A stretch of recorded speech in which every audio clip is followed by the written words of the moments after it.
This is part 1 of the video notes for Objective 1D, Analyzing Functions. And in this part, we are going to be looking at a series of graphs through different lenses and looking for different key features. Now, at the top of the notes packet, I've listed all of the features you should be able to find, including intercepts, increasing, decreasing intervals, maximums, minimums, rate of change is a big one, and domain and range. So this particular example shows up in the notes as example 1, example 3, and example 5. And instead of redrawing the picture each time, I'm going to answer each example based on this picture all at once. So the first example, example 1, is finding the intercepts. With intercepts, this is probably one of the easier features to identify accurately. The one thing you don't want to do is confuse the x-intercepts with the y-intercepts. So the x-axis is your horizontal axis, and an x-intercept is any point that is on the x-axis. So we've got two types of points to look at. We have the point here at negative 3, 0.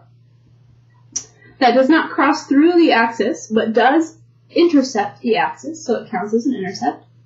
And then we have the point here at negative 5, 0, or positive 5, 0, which is implied that it will cross through the axis. And that's the kind of intercept that most people are used to.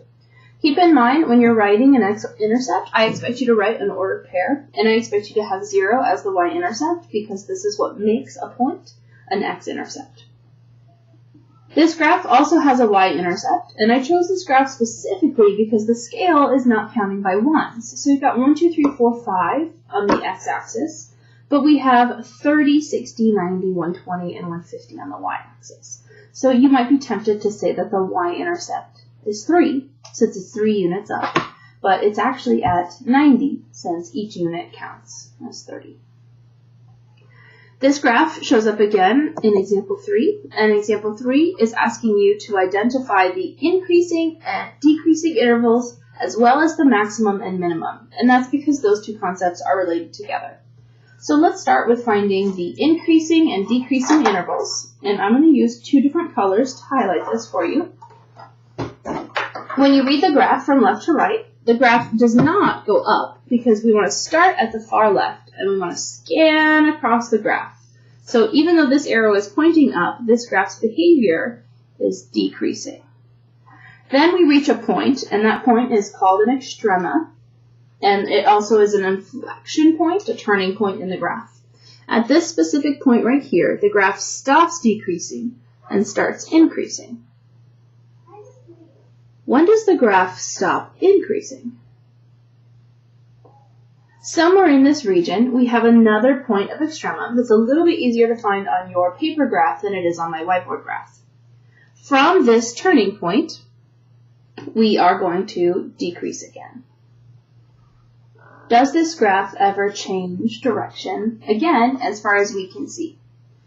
Nope. So what we have are two different intervals for decreasing and one interval for increasing. So let's start with the increasing interval. I usually just use an up arrow to indicate increasing, but you can also say INC or spell out the whole word increasing. And it looks like this graph is increasing from x equals negative 3 all the way up until between 2 and 5. And to make this example easier, let's just say that it's actually exactly at 2. Now, a graph cannot increase at a single point. So at negative 3, the graph is not increasing and it's not decreasing. It's changing directions. It has a 0 rate of change. The same thing happens up here at 2. Now, this is a calculus concept when the derivative reaches 0, but for our sake, we just want to understand that you cannot change direction at one point. You can only change direction from one point to another. So because of that, we're always going to use open parentheses for our increasing and our decreasing intervals. And notice I put both of these values as x's. Make sure that you are always referencing the starting x and the ending x for your increasing and decreasing intervals. Now with the decreasing, we have this new idea because both of these end in arrows. So it looks like our graph is increasing until negative 3. Notice that these match up. And when did it start decreasing? Well, as far as we know, for the view that we're given, it was always decreasing until it reached -3. So we're going to say that it decreases from -infinity to -3. And then because this one we decided leaves off at 2, we're going to put union 2. When does it stop decreasing? It doesn't. To infinity. And so this is how we write our increasing and decreasing intervals for this specific function. We'll come back to this example with a second graph, but because I've got this graph drawn, we're going to go ahead and jump to example 5.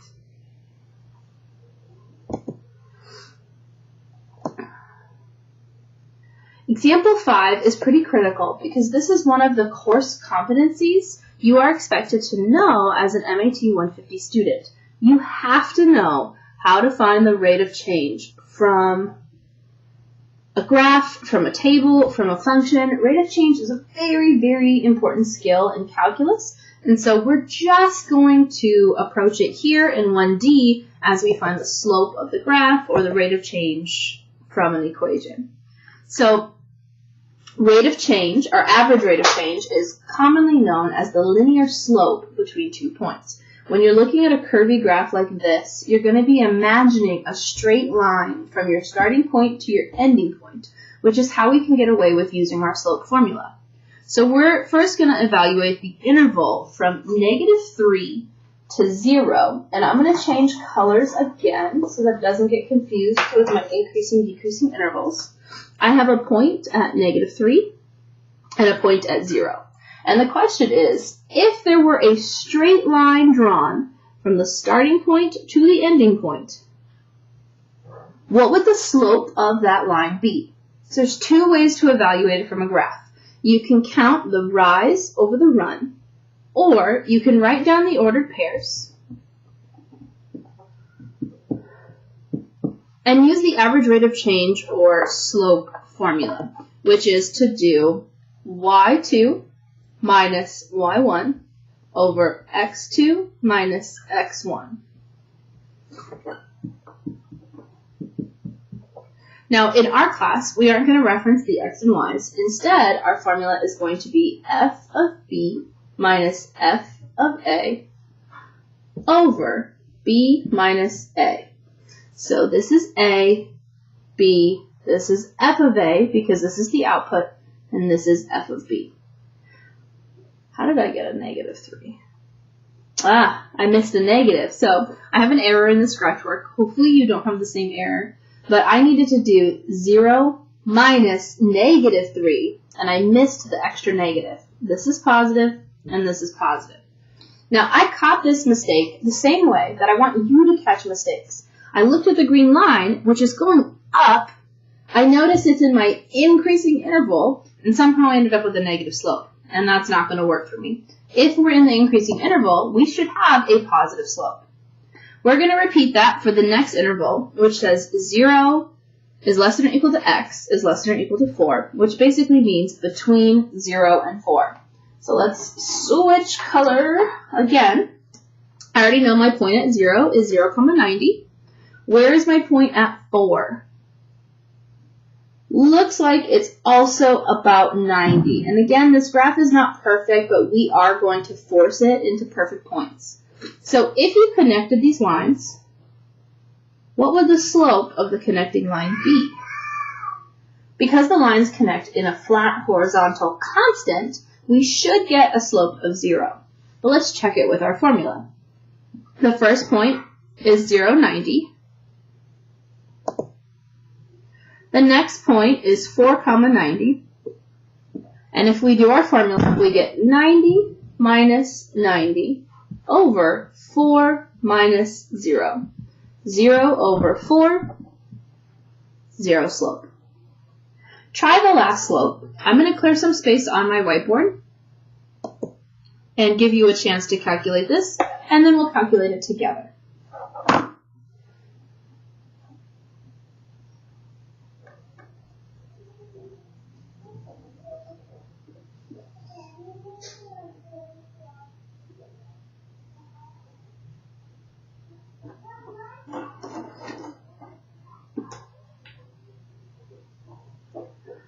Our starting point is 4, 90, and our ending point is 5, 0. So we're going to do 0 minus 90 over 5 minus 4. That gives us negative 90 over 1. And so in this last section, we have a slope of negative 90, which makes sense because from 4 to 5, we're in our decreasing interval, so we can expect to see a negative slope. We also want to be able to compare slopes. If you remember, our slope in the beginning was 30. Our slope in the middle was 0. And now our slope at the end is negative 90. Which steep is the fastest? Which slope is the fastest? Which means which section is the steepest? So positive and negative don't matter when you're talking about the speed of the slope or you're comparing their rates of change. This has a rate of change of 30. This has a rate of change of 90. And that means this portion of the graph is 3 times as fast as this portion of the graph. Let's look at another graph and repeat the same process of analyzing the function.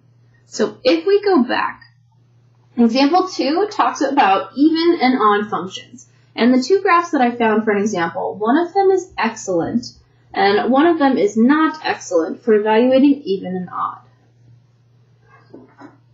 So in the true definition of even and odd functions, a function is even if f of negative x is equal to f of x. And a function is odd if f of negative x is equal to negative f of x. So the basic examples of even and odd are x squared and x cubed. Because if you look at x squared and you look at negative x squared, they're both equal to x squared. If you look at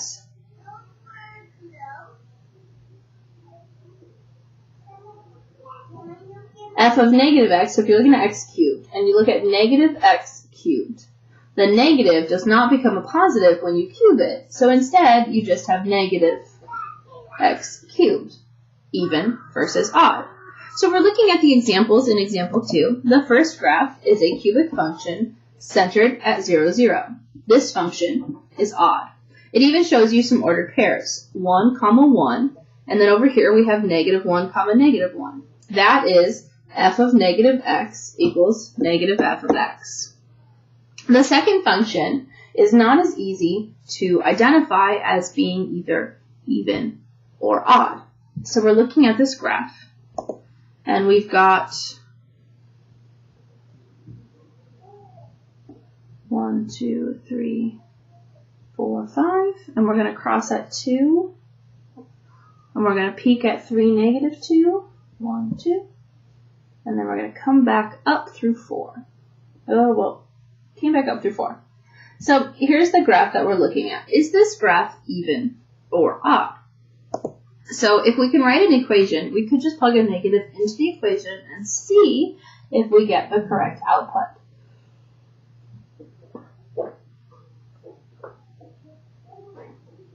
Otherwise, we can just pick a random point like f of 2. And according to this formula, f of 2 would have to be equal to f of negative 2. Well, f of 2 in this example is 0, and f of negative 2 is not 0. So this function is actually a neither function. And if we write the equation, this is an absolute value with a stretch of 2 that's been shifted to the right 3 and down 2. The same issue comes up. If we plug in f of negative x,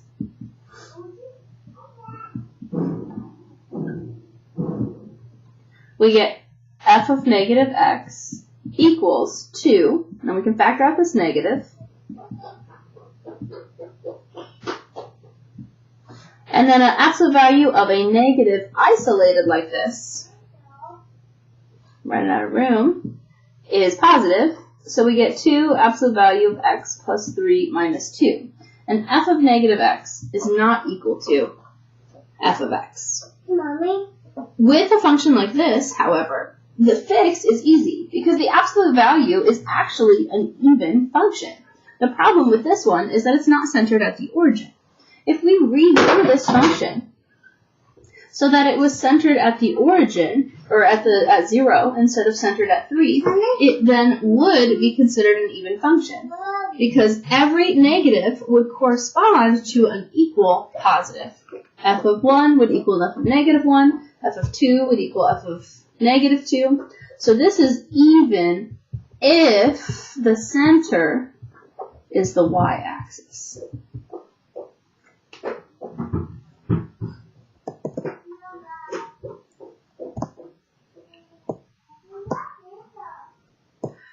For example 3, we want to talk about domain and range. Actually, do we have this graph again in any other examples? Well, I already erased it. Okay. Example 3 is about domain and range, which is one of the things that you should be the most familiar with because it's been essential in algebra and algebra 2 for a while now. And if you've taken previous math courses, you would have seen domain and range before too. So I am going to draw the first function, which is negative 1, negative 2, negative 3, negative 4, negative 5, 5. So we have a point at negative 2, comma 1, negative 3, negative 1, and it goes that way constantly. Up spike, comes back down to negative 1, comma negative 5, which will be here. Comes back up to 1, comma negative 3. Ooh, this graph would be perfect for increasing, decreasing intervals because it has a lot of direction changes.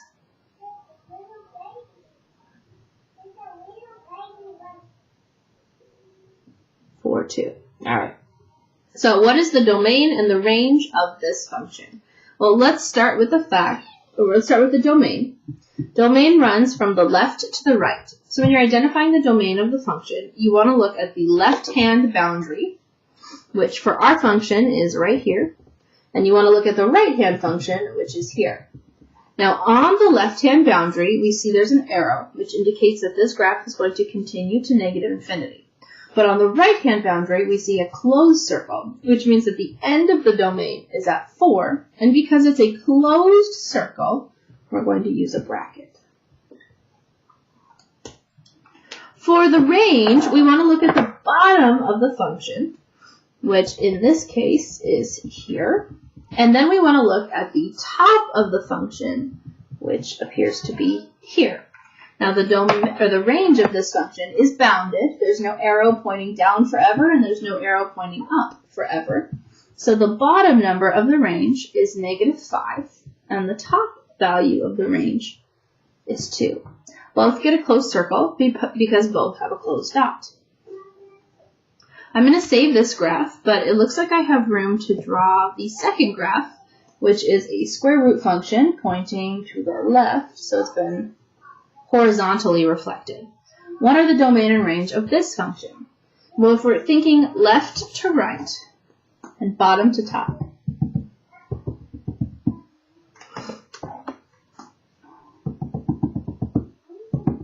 now, your domain and range must be in order from least to greatest. So if you write your domain backwards, it will not count as correct. For example, with this function in particular, the most common incorrect answer is 0 to negative infinity.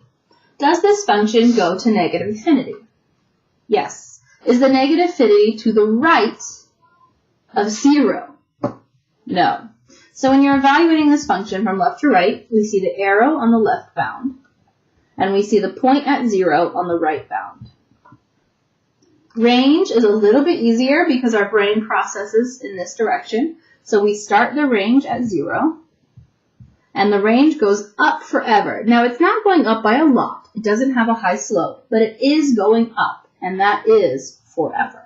So the domain and range of an absolute value are an absolute value that's been reflected horizontally is negative infinity to 0 and 0 to infinity. let's erase the absolute value, and let's take a look at the increasing and decreasing intervals.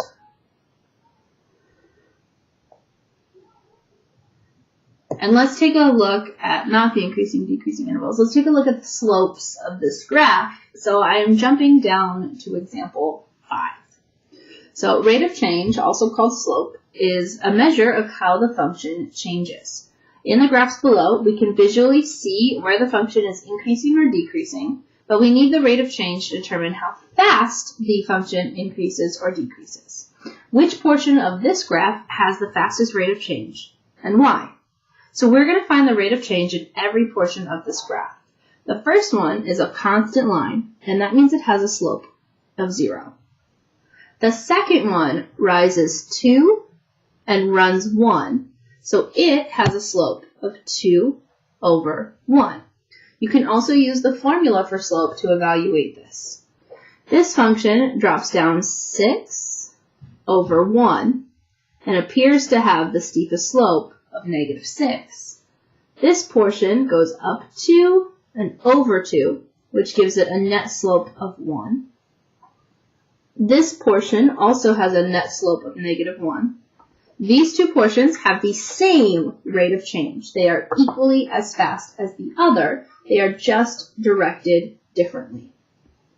This portion goes up 6 and over 2. 6 over 2 gives this portion a slope of 3. Which portion is changing the fastest? So that's from -2 to -1.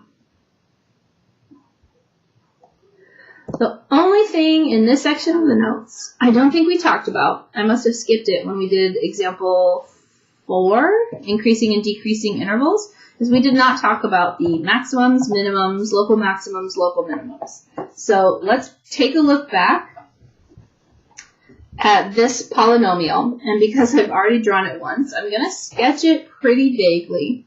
It looked like this, with a point here at -3, 0, a point here at what we said was going to be 2, 150, and a point in the middle-ish at 0, 90.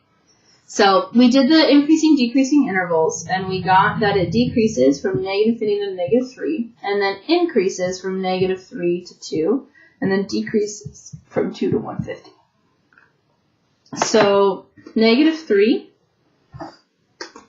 and 2 represent critical points in the function. They represent turning points. So there must be either a minimum or a maximum at -3 and a minimum or a maximum at 2.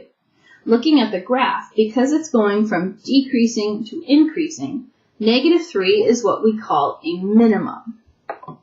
One thing I want you to be able to distinguish between is whether or not it is an absolute or a local. So we have a minimum at -3, or we can say we can have a minimum of 0. Or we can just say the minimum is -3, 0. So here's our minimum. At any point in this graph, do we go below 0? The answer is yes, because of this downward facing arrow. So we refer to -3, 0 as a local minimum. It's lower than either point to the side, but it is not the lowest point achieved on the graph. 2 is also an inflection point because 2 goes from increasing to decreasing. 2 represents a max. The max is 150 at 2. Or you can just say the max is 2, 150. Is this maximum a local maximum or an absolute maximum? Again, because of the upward facing arrow, this is a local maximum. Compare this to the point on the second graph in this example. In that absolute value,